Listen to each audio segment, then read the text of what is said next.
नमस्ते दोस्तों, आज हम आपको एक हास्यपूर्ण प्रेरणात्मक कहानी सुनाएंगे जिससे आप समय के महत्व को एक नए दृष्टिकोण से देखेंगे। तो चलिए शुरू करते हैं। यह कहानी है एक गांव की, जहां एक छोटे से लड़के का नाम राजू था। राजू बहुत ही मस्तिष्कशील और जिद्दी बच्चा था। उसका सबसे पसंदीदा काम था खेलना और उसे पढ़ाई करने की कोई रुचि नहीं थी। एक दिन उसके पिता ने उसे घर में बुलाया और बोले, राजू, तूने अब तक बहुत समय खो दिया है। पढ़ाई में ध्यान देना बहुत महत्वपूर्ण है। राजू नाराज होकर बोला, पिताजी, मैं तो समय का कुछ महत्व ही नहीं देता। जो करना है वो तो होगा ही। पिता ने मुस्कुराते हुए कहा, राजू, तू यह नहीं समझता कि समय की कीमत ही कुछ और है। हर बात का सही समय होता है और सही समय पर काम करने से ही सफलता मिलती है। राजू थोड़ी देर सोचने के बाद बोला, अच्छा पिताजी, मैं कोशिश करूंगा अब समय का सही तरीके से समय में उपयोग करने की। अगले दिन से ही राजू ने पढ़ाई में ध्यान देना शुरू किया। वह समय समय पर अपनी किताबों के साथ समय बिताने लगा। पहले तो मुश्किल था, पर धीरे धीरे वह बदलने लगा।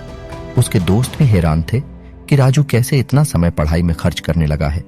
उन्होंने उससे पूछा, राजू, तूने तो बड़ा बदलाव किया है, क्या बात है? राजू मुस्कुराते हुए बोला, दोस्तों, मैंने समय की महत्वपूर्णता को समझ लिया है। समय बिताने का तरीका भी बदल गया है। वक्त बीतते बीतते राजू ने अपने पढ़ाई के क्षेत्र में महत्वपूर्ण उपलब्धियां हासिल की। उसने समय के महत्व को समझा और वह अब अपने लक्ष्यों की प्राप्ति के लिए समय का सही तरीके से उपयोग करता था। यह कहानी हमें यह सिखाती है कि समय का महत्व समझना और उसका सही तरीके से उपयोग करना कितना महत्वपूर्ण है। हमें अपने लक्ष्यों की प्राप्ति के लिए समय का सदुपयोग करना चाहिए। दोस्तों, आपको यह याद रखना चाहिए कि समय एक अनमोल धरोहर है जो कभी वापस नहीं आता। हमें उसका समय महत्वपूर्णता से समझना चाहिए और उसे बेहतर तरीके से बिताने का प्रयास करना चाहिए।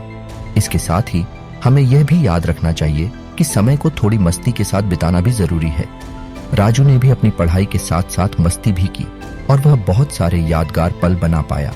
तो दोस्तों, आपको यह कहानी कैसी लगी?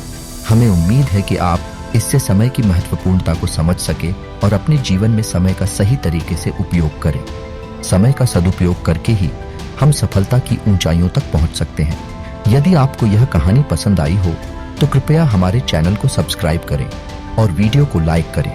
हम आपके लिए और भी ऐसी हास्यपूर्ण प्रेरणात्मक कहानियां लाते रहेंगे। धन्यवाद।